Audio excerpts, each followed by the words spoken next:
Արցախցիների վերադարձի, հավաքական վերադարձի շեշտման նախապայմաններից մեկը պիտի լինի ոչ թե արտաքին ճակատում մեր արած աշխատանքը, պրոպագանդան, լոբինգը, չգիտեմ ինչ եւ այլն,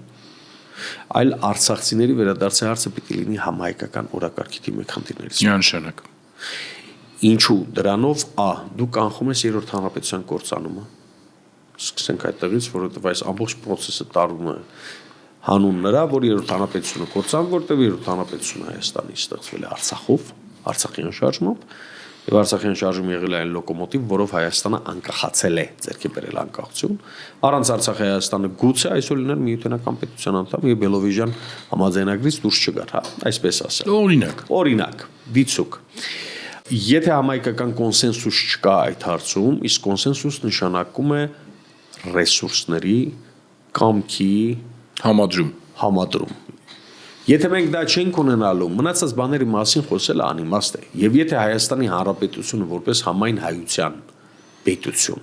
ի վերջո, ոչ թե քաղաքացիության սկզբունքով, պատկանելիության սկզբունքով եմ ասում, ինքը նախանձախնդիր չի լինելու այդ հարցի բարձրացման առումով։ Մեր դիրքերը շատ ավելի թույլ են լինելու,